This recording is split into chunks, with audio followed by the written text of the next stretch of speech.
Good day, this is Joseph Larry and I welcome you to my YouTube channel. In this tutorial video, we'll be looking at how to interpret regression coefficient. One of the important determinants of how we interpret a regression coefficient is the functional specification of the model. So in this tutorial video, we'll be looking at four scenarios of model specification and their respective interpretation. So we will start with a level equation model. A level equation model, it's a model that is specified in the natural unit of measurement. Okay, like here we have y is a function of x. You know, we're going to be doing some demonstration. So the model to be estimated in this video is CPI is a function of money supply and maximum lending rate in their unit of measurement. Okay, let me show you how to estimate a level equation model.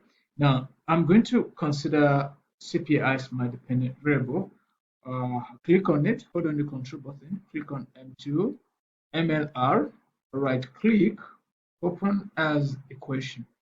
Now, for the sake of this tutorial, I'll be estimating using least square, ordinary least square method. I click on OK. Then we have the regression result. Now, this is a level equation model. This is a level equation model. How do we interpret this model? I made a summary of the estimated model here. Now, in this case, if we are interpreting this model, it will be a unit increase in money supply, likely resulting in about 0.008 unit increase in consumer price index. I use increase because I have a positive attached to the coefficient of M2. If you're interpreting this, it will be a unit increase in MLR, likely resulting about 0.65 unit reduction in consumer price index. So for a level equation, you interpret unit for unit. Okay, that is the first scenario. Now the second scenario, we look at log-log model. Log-log model is when both the left hand side and the right hand side of the model are locked transformed. Okay, let me demonstrate how to do that here.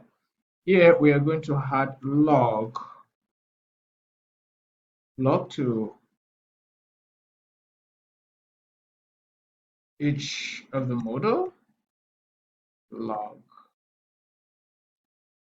Okay, I'll click on OK. We have a log model here. Now you will notice that the coefficient differs. Look at the coefficient for a linear model and look at what we have for a log model. So your coefficient also depends on the way you specify your model. So it's very important that you get the right specification for your model. Now in this case, I have the model summarized, the estimated model summarized here. For log model, we interpret in percentages. Okay. Now you're interpreting this, it will be a percent point increase in money supply, likely resulting in about 0.65% point increase in consumer price index. And here it will be a percent point increase in maximum lending rate, likely resulting about 0.34% point reduction in consumer price index. We use reduction here because we have negative. Negative is showing us as an indirect relationship between the two variables, and we use increase here because we have positive. So that is that for a log model. Here for the third scenario, we'll look at a log level model. A log level model is when the left hand side of the model is locked. By left hand side, I mean the dependent variable, while the independent variable are not locked, they are not transformed. Okay, then their natural unit of measurement. How do we estimate such model? We are going to suppress the log attached to the dependent variable. Yeah. Okay, so in this case, we only have the dependent variable locked while the independent variable are not locked. We have our result. This is a log level model. Now, there are two ways to interpret this model. We could interpret it as we have it here, or we could make some transformation. Okay, now, if this is the model, the summarized version of the model we have here, okay? So if you are interpreting the model as we have it here, it will be this will be a unit increase in money supply, likely resulting in about 0.0001% point increase in consumer price index. So here we are using units because this is level, and we're using percent here because this is log. So in this case, a unit increase in money supply likely result in about 0.0001 percent point increase in consumer price index. And for this one, it will be a unit increase in maximum lending rate (MLR) likely resulting about 0.09 percent point increase in consumer price index. But if you would like to interpret in percentages, okay, you could transform this model. How do you do that? You do that by multiplying the coefficient by 100. By multiplying coefficient by 100, you can both interpret the right hand side and the left hand side change effect, okay, relationship in percentages. Okay, so if we multiply this by 100, this is what we have. We can interpret this model in percentages. Okay, so in this case, we can say a percent point increase in money supply likely results in about 0.01 percent point increase in consumer price index.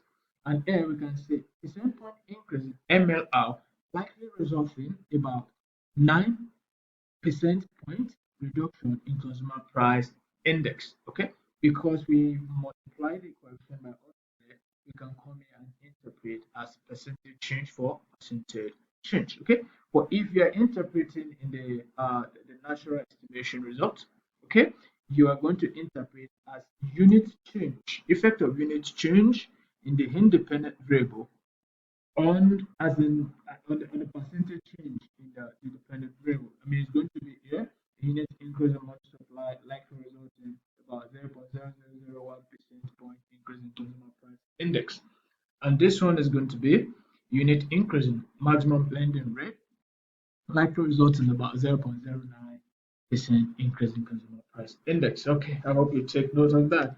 And then we have the fourth scenario. We have level law equation. In this case, we have the dependent variable is in level form, while the independent variables are locked, transformed. Let's show the estimation here. So here we are going to suppress the lock attached to the dependent variable, and we had log to the independent variables, and voila, we have a level log regression model. So here, this result here is what I summarized here. Okay, we also have two ways of interpreting this. You can interpret it as the result is produced, okay, or you can transform it to interpret in percentages. So if you're interpreting it as the result that is generated, as we generate the generated result here is going to be a percent point increase in money supply, likely resulting in about 30.5 unit increase in consumer price index. So it is now percentage change in the independent variable to the unit change in the dependent variable. Okay. So in this case, it will be a percent point increase in money supply, likely resulting in about 105 unit increase in consumer price index. Is that right? Okay. But if you would like to interpret in percentages, you will have to divide the coefficient by 100. Divide the coefficient by 100. So if you transform this variable, this estimated model, we follow this process, and then we have this final result. This is the transform regression, the regression result. Okay, we have divided each of the coefficient by 100. We cannot interpret this in percentage. Okay, so in this case, if you are interpreting this, it will be a percent point increase in money supply, likely result in about 0.305 percent point increase in consumer price index. And in this case, it's going to be a percent point increase in maximum lending rate, likely resulting in about 1.05 percent point increase in consumer price index.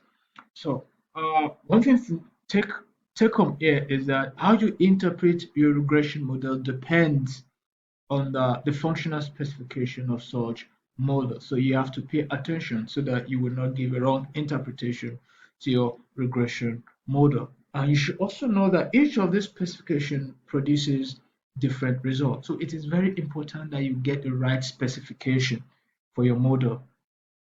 Okay. Uh, if you uh, if you want to know how to get the right specification for your model, things to consider, things to look out for, you should watch out for my next video. If you're watching this video up to this time, I want to say thank you. If you find this content interesting and educative, I would like that you drop a comment, you like, and if you're visiting this channel for the first time, I would appreciate if you click on the subscribe button. Thank you so much. See you in my next video. Have a lovely day.